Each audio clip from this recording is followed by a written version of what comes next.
21st Precinct, Sergeant Klein. In the basement where? 340? Who shot him? Who? Oh. Is he dead? He's not dead. Who's there? Sergeant Burns there? You are in the muster room at the 21st Precinct, the nerve center. A call is coming through. You will follow the action taken pursuant to that call from this minute until the final report is written in the 124 room at the 21st Precinct. All right, I'll send an ambulance. Emergency squad for what? Who said so? Okay, tell them I'll call CB to send the ESD car. Yeah, right away. Right away.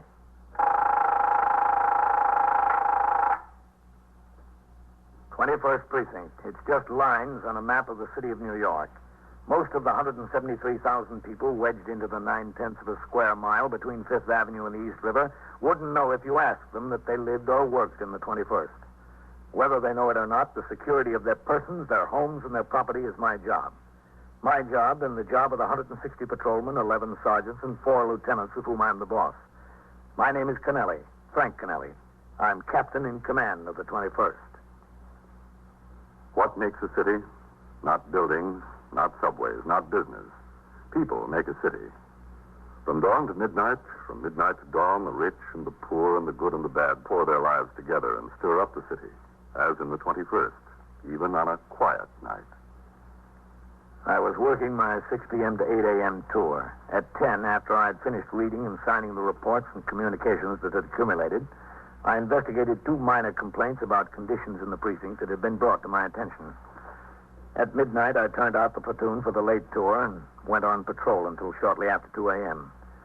Then I returned to the station house where Lieutenant Gorman, as desk officer, and Sergeant Klein were on duty in the muster room. I went around behind the desk to sign an entry in the blotter stating that I had completed patrol and returned to the precinct house. Thank you, Captain. Yeah? There's some coffee hot if you want it. Well, it's not a bad idea. What's doing? Nothing much, Captain. The hack driver turned in a woman's purse he found in the back of the cab. It had $62.08 in it, that's all. Any identification in it? No, sir. Just the money in a small change purse, compact, a handkerchief, and a pack of cigarettes. Nothing else. She thought he was a big hero. All right, 29. I told him you guys are supposed to look in the back seat of your hacks every time you discharge a passenger. Next time you get set down to the hack bureau on a violation. Well, I'll get that coffee. Yes, sir. No, Sergeant. Oh, yes, sir. All right, go ahead. Take the spot. Yes, sir. 21st Precinct, Sergeant Klein. All right, 15. You take your meal period now. All right. Okay? Yes, sir, Captain. I had a communication from the Telegraph Bureau. They're interested in the QD-76 report dated last week. Car jumped the curb and knocked over a call box on Park Avenue. The driver didn't answer the summons in court, and they want to issue a warrant. Will you get it out? Yes, sir, but can I wait a few minutes?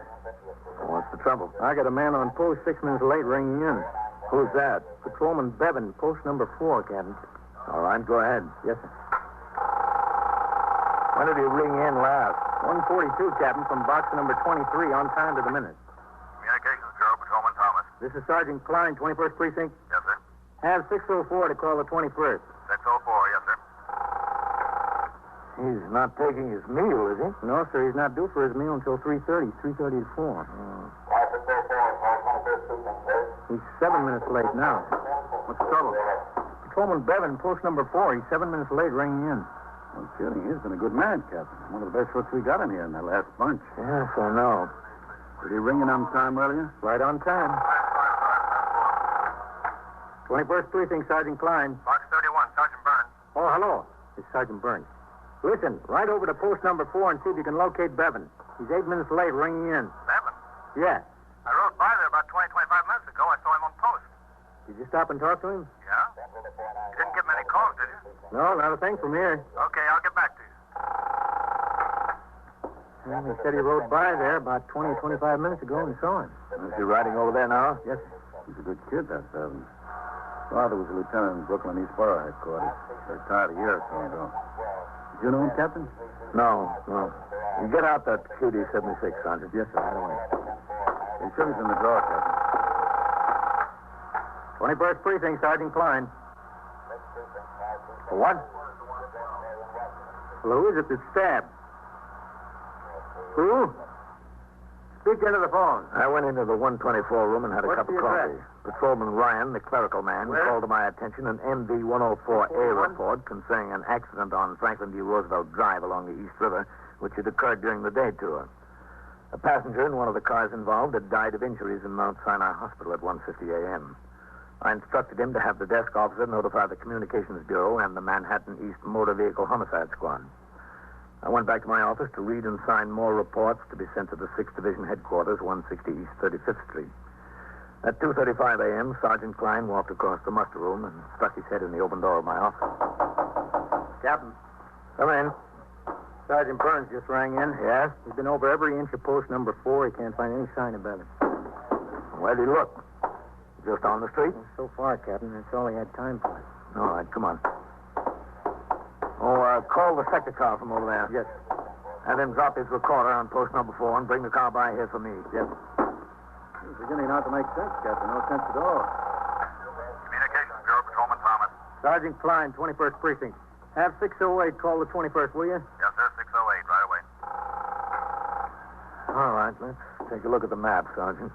That's a pretty quiet post normally, Captain. Yeah. There's not much open around there this time of night. 3 or 4 bars and grills, maybe. An all-night luncheonette here. There's another luncheonette here. It's open all night. That's real crazy, the whole thing. What time was Bevan due to ring in last? 2:12, Captain. He's almost a half hour late.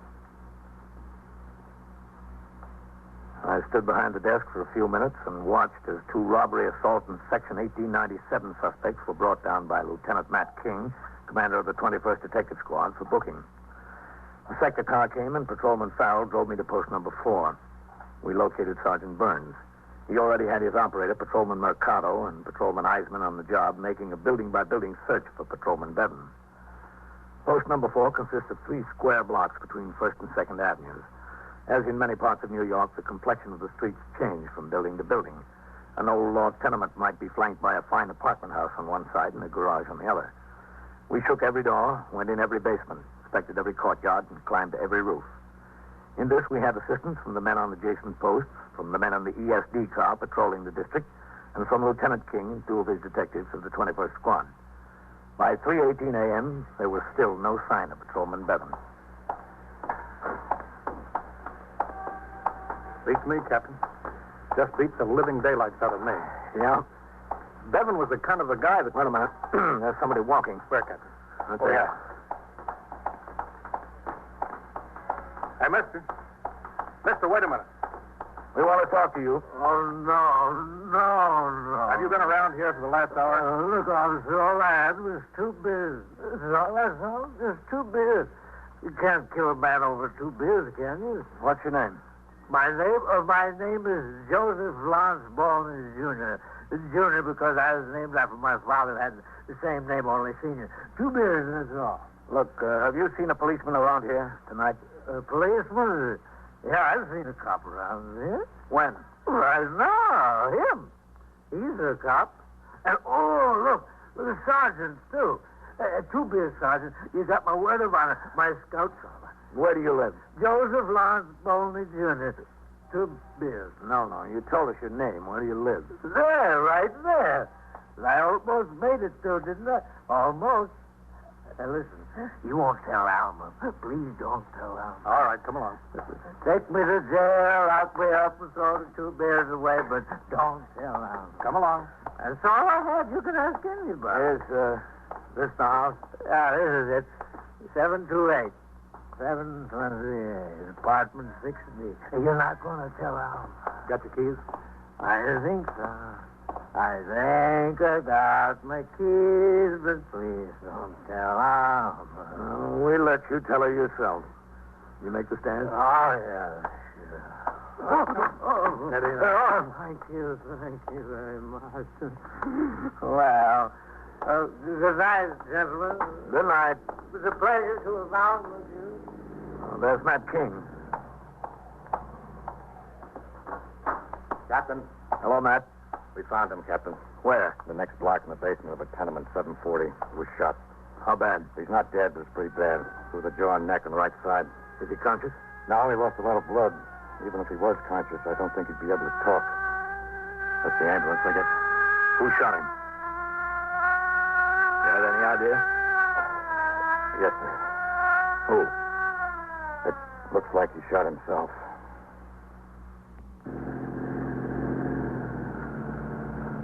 Lieutenant King drove us around to the house. It was an old law tenement building. The ambulance and the sector car were parked in front. It was 3:31 a.m. There was no crowd on the sidewalk, but tenants in night clothes were beginning to stick their heads out of the front windows. The first floor above the street was occupied by two business establishments, a beauty parlor and a radio repair shop. An iron gate and fence separated the basement stairs from the sidewalk.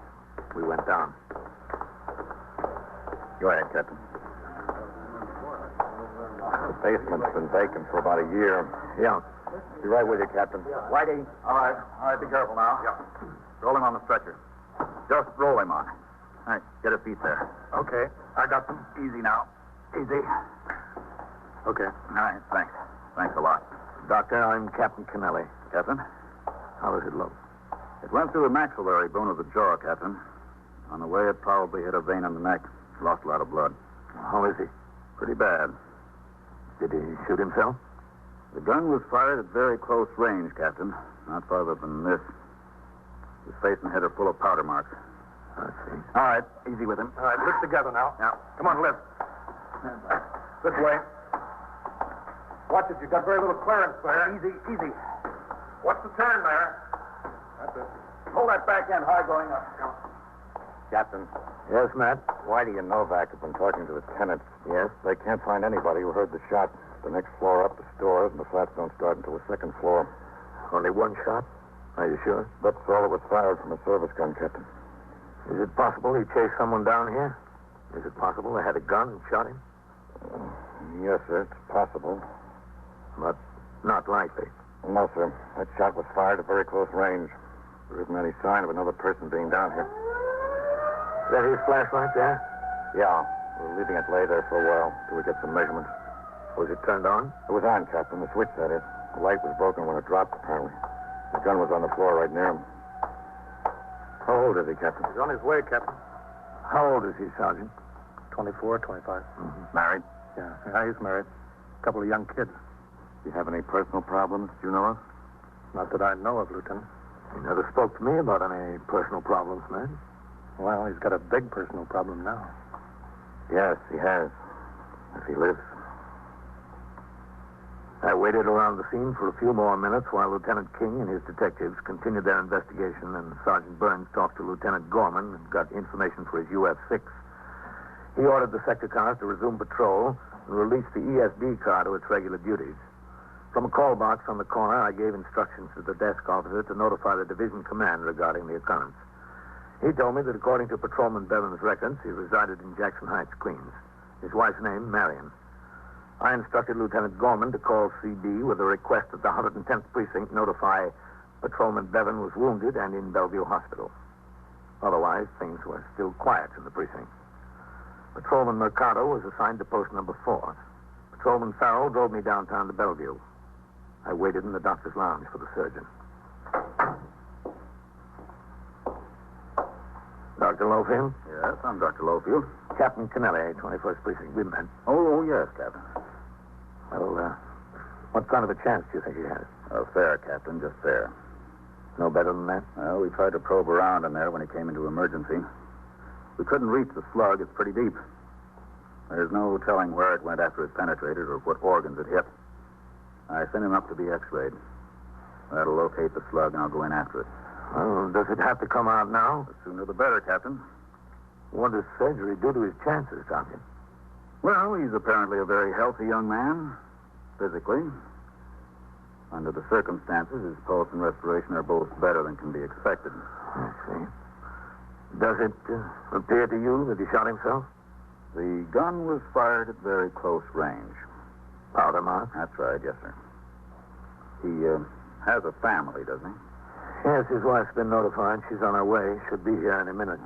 I'll have to talk to her and explain what I plan to do. I'll need her consent. No, I don't think there'll be any trouble about that, Doctor. Oh, excuse me. Sure. Dr. Lofield? Yes. All right. Right there. Yes, we'll be out. Thank you. Mrs. Bevan. She's waiting out at the reception desk. All right. That way, Captain. Thank you.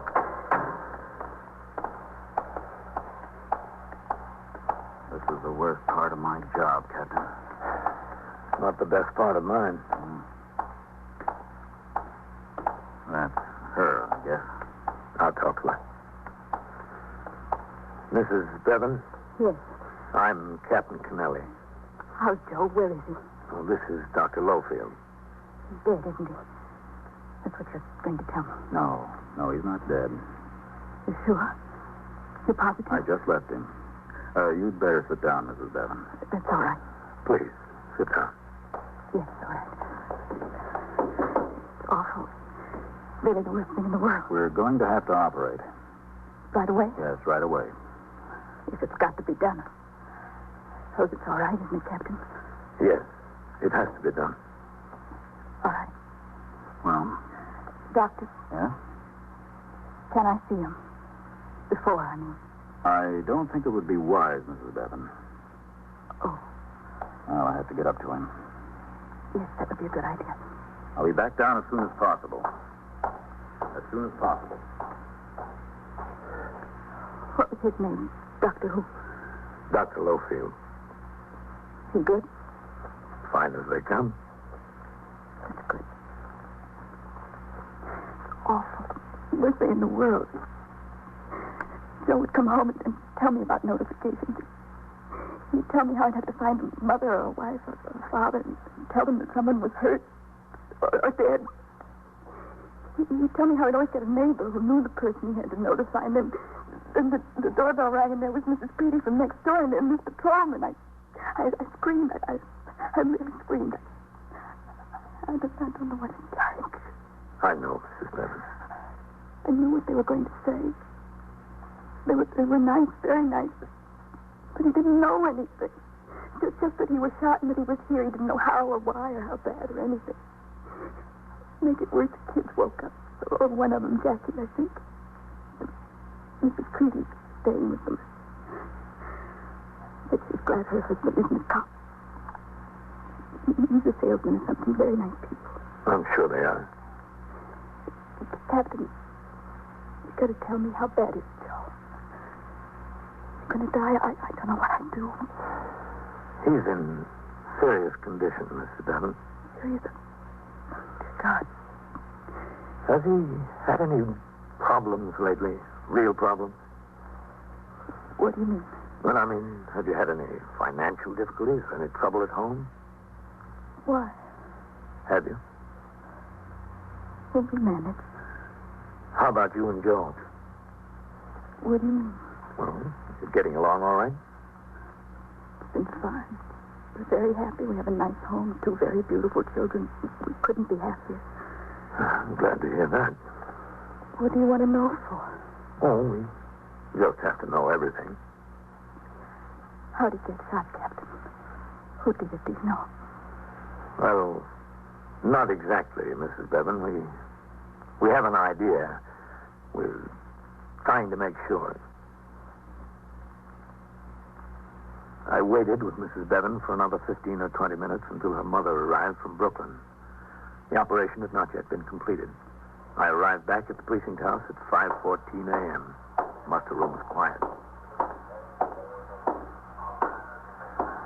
Hello, Ken. How is it, Captain? Not too good. They hadn't brought him downstairs yet when I left. That can be a rough operation, I guess. Yeah. What's doing around here?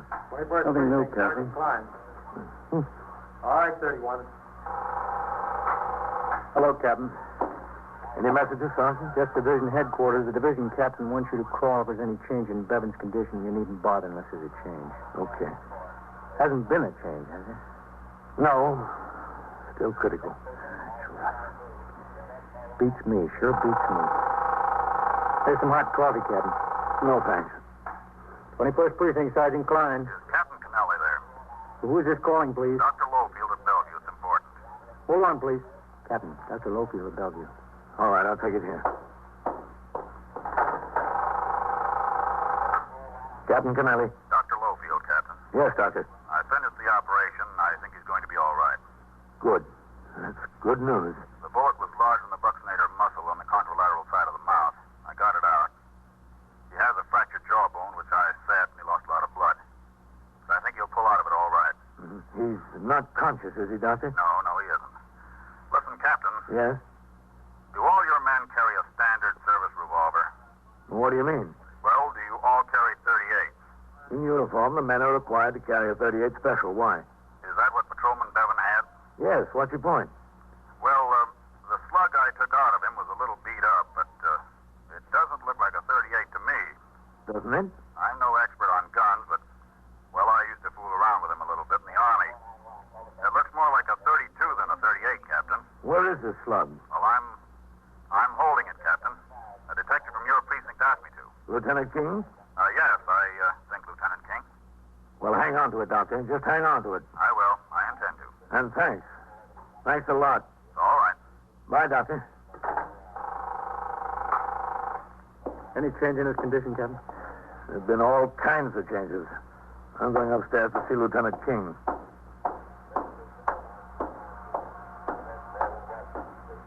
I went through the back room and upstairs to see Lieutenant Matt King. He telephoned to Dr. Lowfield. Detective Vitale was sent down to Bellevue to get the slug taken from Patrolman Bevan's jaw and take it to the police laboratory for a ballistics examination, along with Patrolman Bevan's service revolver. If the slug was fired from a .32 caliber gun, Patrolman Bevan could not have shot himself. By 8 a.m., there was no word on the ballistics examination. I turned out the platoon for the day tour, signed the blotter, left the precinct to go off duty. Ellen was awake and dressed when I got home. I talked with her while she had breakfast. She told me she was going to 34th Street because both Macy's and Gimbel's had advertised big linen sales. Ellen left the house and I went to bed. A hot sun flashed in under the shade. I don't know how long it took me to fall asleep. Maybe it only seemed long.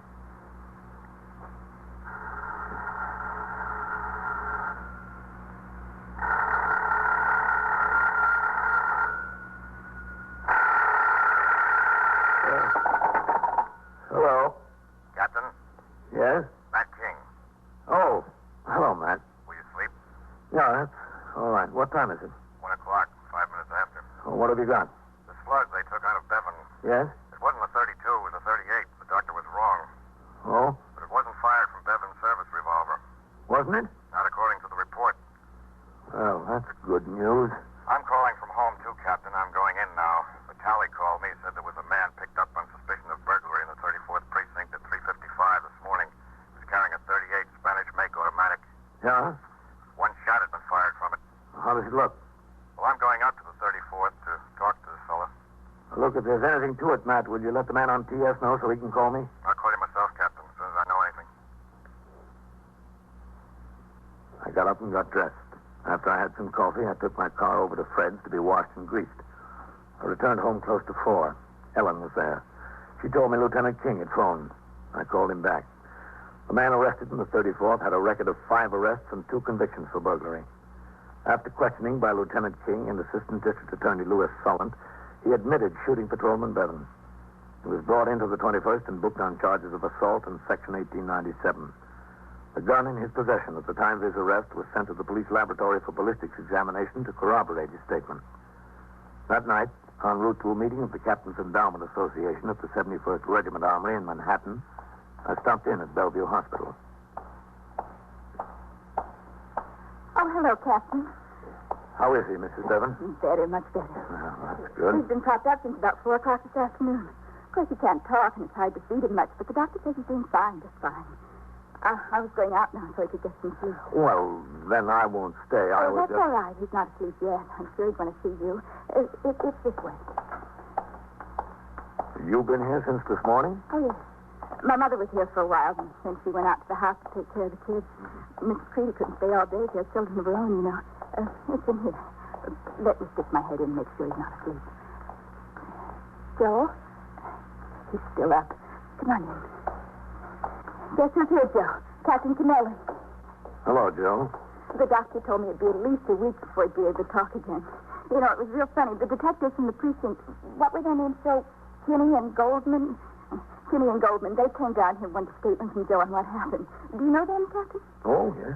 Well, it was really funny, wasn't it, Joe?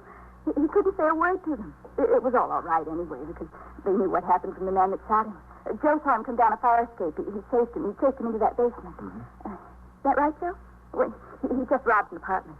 Anyway, Joe followed him down into the basement. He was looking around for him with his flashlight, and the man was hiding behind a partition. And then when Joe got this close, he shot.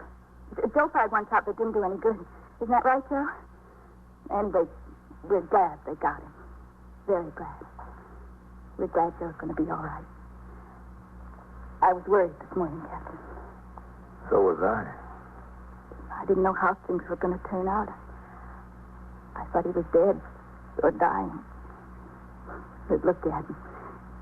Strong as an ox. Anxious. Well, maybe it's a good thing to keep in mind, Mrs. Bevan, for all of us. Things can look a lot different than they really are.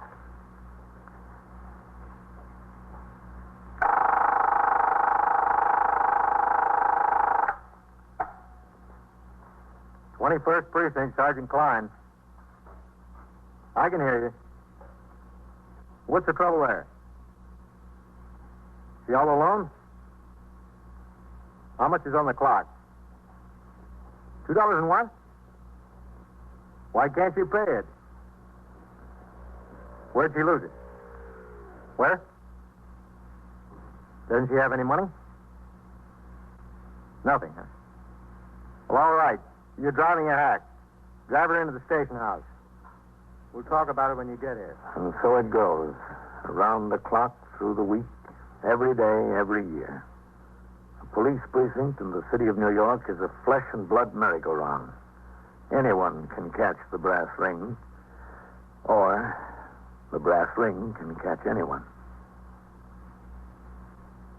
21st Precinct, a factual account of the way the police work in the world's largest city, is presented with the official cooperation of the Patrolmen's Benevolent Association, an organization of more than 20,000 members of the Police Department, City of New York. Everett Sloan in the role of Captain Kennelly, Ken Lynch as Lieutenant King. Written and directed by Stanley Niss. Produced for CBS Radio by John Ives. Art Hanna speaking.